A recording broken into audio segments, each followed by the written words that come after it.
Bueno, les decía recién, el Tupungatito, hay algunas advertencias respecto de su actividad volcánica. Vamos a conversar todo esto con Felipe Aguilera, director del Sequelar Volcanes. ¿Cómo está, Felipe? ¿Dije bien el nombre Sequelar? Porque se escribe Sequelar, pero quizás no se pronuncia así. Ayúdame. Se pronuncia Kellar. Kellar nomás, sí. A secas. Oye, Felipe, ¿cómo estás? Primero que todo. Buenos días. Y segundo, ¿es puro humo esto? ¿Es histeria colectiva a propósito de una advertencia quizá rutinaria para ustedes, los expertos en volcanes, o de verdad tenemos que, no sé, juntar agua?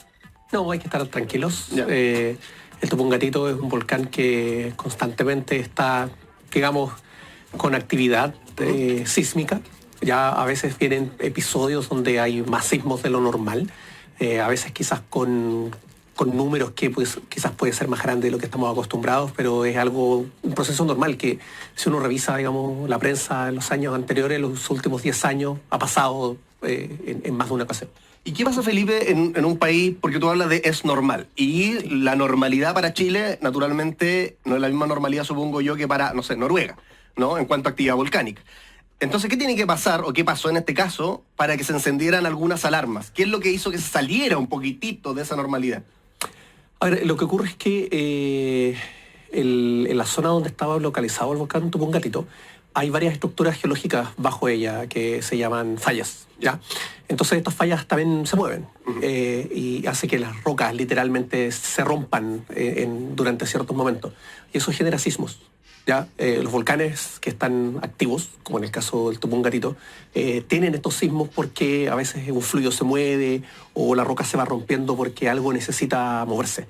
Entonces, en este caso hay episodios, como te comentaba antes, que necesita, digamos, no sé si es liberar energía la palabra correcta, pero tiene esta actividad que genera estos sismos que luego tienen repercusiones o digamos, tiene una seguidilla de otros sismos pequeños acompañados. Que ¿En esta ocasión se liberó algo de energía? Sí, o sea, siempre se libera. Siempre se está liberando energía. ¿Y de qué forma se libera energía? Supongo que una de ellas son los sismos, pero ¿hay otras maneras de que libere energía un volcán?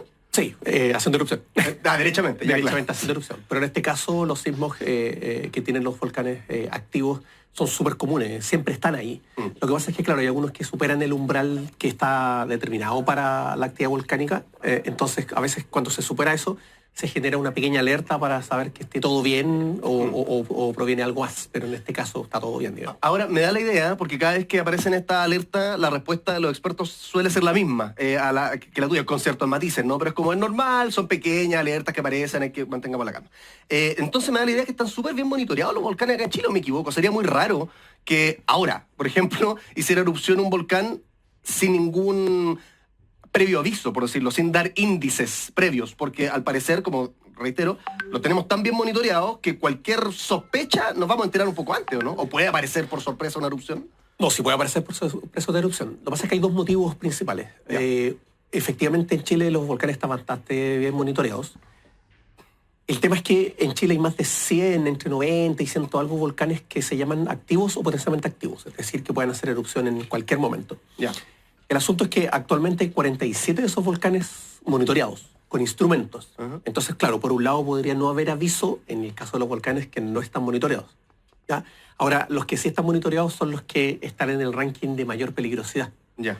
Entonces, claro, son los que mayor atención requieren.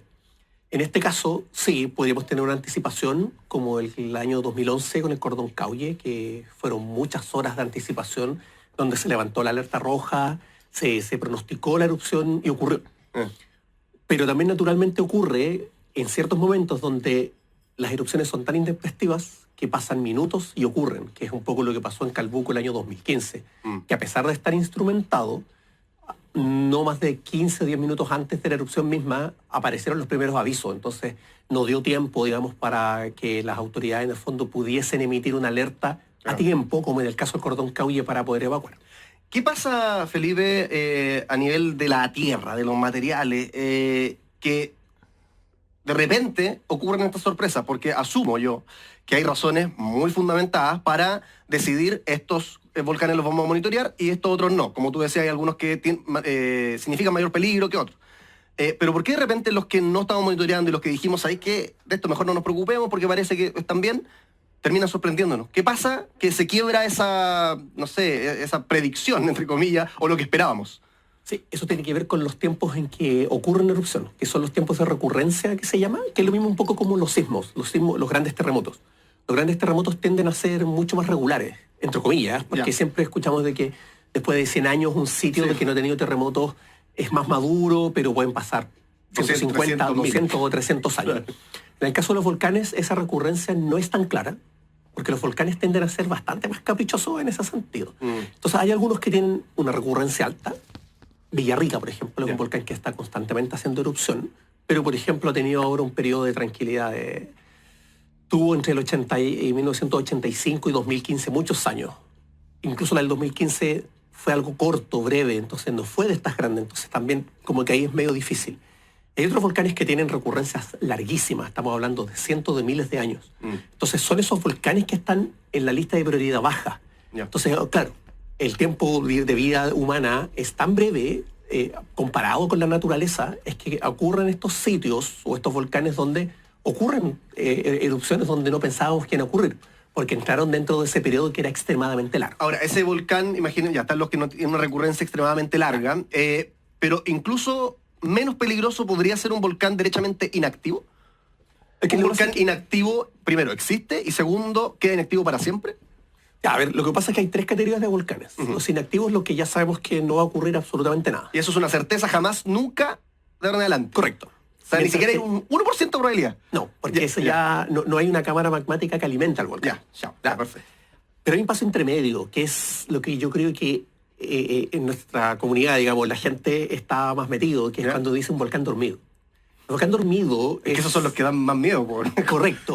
Y que es lo que en volcanología se le llama un volcán potencialmente activo. Claro. Es decir, que tiene actividad interna, pero no lo manifiesta en superficie. Por ejemplo, con una fumarola, o que tiene sismos así muy pequeños durante un periodo de tiempo muy largo, pero que están ahí, están en un estado latente. Claro, como una persona muy enojona, pero que siempre se calla, un Ned Flanders, ¿no? Y de repente le prende las chispitas y explota. Y nadie se lo esperaba. Entonces, en general, los volcanes tienden a tener ese tipo de comportamiento, donde pueden pasar muchos años donde se vuelva a reactivar. Entonces, esos son los casos complejos, como fue Chaitén el año 2008. Claro.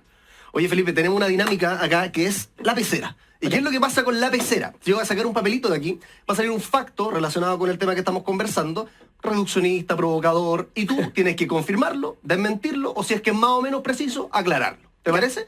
Ya, genial. Vamos a sacar, obviamente tiene que ver completamente con tu disciplina, no vamos a hablar acá de galletas. ¿Quién sabe? Vamos, veamos. Sale aquí. La lava es lo más peligroso en una erupción. ¿Qué dice el experto en volcanes? No. Lo más peligroso que hace erupción y los segundos previos, sino que son los días y semanas posteriores a la erupción las más complicadas, ¿no? Las primeras horas. La primera hora. Sí, porque eso depende del tipo de erupción. Si tenemos una erupción como Calbuco o Chaitén, donde tenemos esta explosión literal, esos son eventos altamente peligrosos. Si tuviésemos casos como Hawái, por ejemplo, donde tú ves que sale este flujo de lava, eso es algo que tú puedes manejar mucho mejor porque es más predecible. Tú puedes conocer más o menos bien por dónde va a ir, es un proceso que es mucho más lento. Los otros son extremadamente rápidos, entonces te da muy poco tiempo para poder reaccionar ante ese evento. Oye, hablamos recién, estamos conversando con Felipe Aguilera, él es director del Kellar, experto en vulcanología, volcanes y todo lo asociado. Hablamos sobre cómo los tenemos monitoreados a los volcanes y eso nos permite de alguna manera, si bien siempre las sorpresas son una posibilidad, más o menos saber cuándo van a hacer erupción. Pero ahora que nos cuentas que es tanto o más importante lo que viene después de la erupción, también asumo que tenemos, y me gustaría saber cómo, monitoreados todos estos ríos de lava, todas estas posibilidades, escenarios complicados que van a quedar de una erupción, ¿cómo lo podemos calcular también? Por ejemplo, saber, oye, si esto hace erupción, de repente la ciudad que está más o menos cerca a esta no va a ser tan complicada porque el viento va para allá, qué sé yo, supongo que hay un montón de cálculos, ¿no? Pero si esta de acá la tenemos que evacuar. ¿Cómo sabemos toda esa información? Sí, hay un área de la volcanología que estudia los peligros volcánicos. Los peligros se refiere a los eventos que hay, que además una erupción volcánica puede tener diversos tipos de eventos, como hablábamos, flujos de lava, los lajares, los flujos piroclásticos, la caída de piroclasto o ceniza, que se le llama también. Eso se modela con procesamiento computacional, sí, con mucha información de lo que ocurrió antes. O sea, por ejemplo, tú vas a un volcán, tú vas viendo cuáles flujos de lava hay, qué alcance tuvieron, tú puedes calcular cuánto tiempo se demoró en llegar y también los distintos eventos. Entonces tú combinas el evento volcánico con también los procesos, por ejemplo, atmosféricos. Para saber dónde se desplaza la columna eruptiva, tú puedes modelar con los datos meteorológicos para saber cuáles son las direcciones preferenciales, a qué altura, por ejemplo, de la columna atmosférica avanzan hacia cierta dirección o hacia otra. Entonces, cuando ocurren erupciones, tú puedes generar un pronóstico, no una predicción, porque la predicción es decir con forma exacta, Claro. Día, hora, en el fondo es claro, predecir cuándo. Mientras que un pronóstico tú puedes decir más o menos cuándo podría ocurrir y cómo podría ocurrir. Entonces, con esta disciplina tú modelas eso y tú puedes tener alcances. Sobre todo que tú puedes también modelar con magnitudes, es decir, baja magnitud, media magnitud o erupciones catastróficas que tú puedas saber, este poblado va a ser afectado bajo qué condiciones o que no hay ninguna condición de que lo pueda afectar, por ejemplo. Y solamente tenemos volcanes que ya han hecho erupción, porque yo pensaba, tú me dices, es muy importante las erupciones previas para aprender de por dónde fluye la lava, etc. Y yo digo, ¿qué pasa si hay un volcán que nunca antes ha hecho erupción? O puede ser que con lo antigua y milenaria que es la Tierra ya no existan de eso, o sí hay. ¿Pueden aparecer nuevos volcanes de Ornella? Sí, a ver, siempre dentro de tu pregunta, sí. O sea, uno se basa en los volcanes que ya existen y que tú sabes, como lo que hablamos bastante más al inicio, respecto a que sea activo o potencialmente activo. Ahora, ¿qué pasa en un escenario donde se crea un volcán nuevo? Claro, eso es completamente distinto. En Chile tenemos un ejemplo muy bueno. El año 1988, el 25 de diciembre, se creó un volcán nuevo, que es el volcán Navidad, que está al lado de Lonquimay, que generó una cantidad grande de muertes de animales, etc. Eso es un muy buen ejemplo de cómo se crea un volcán. En ese escenario es mucho más complejo, porque tú puedes más o menos constreñir o acotar. Eso sí que es inesperado, supongo. Claro, tú puedes acotar dónde podría salir porque eso depende mucho de las estructuras geológicas que hay, estas fallas. Tú puedes más o menos determinar dónde podría ocurrir, pero eso tiene un nivel de incertidumbre extremadamente alto. Tú puedes colocar, claro, efectivamente, dónde, en qué área, pero exactamente dónde va a salir es súper, súper complejo.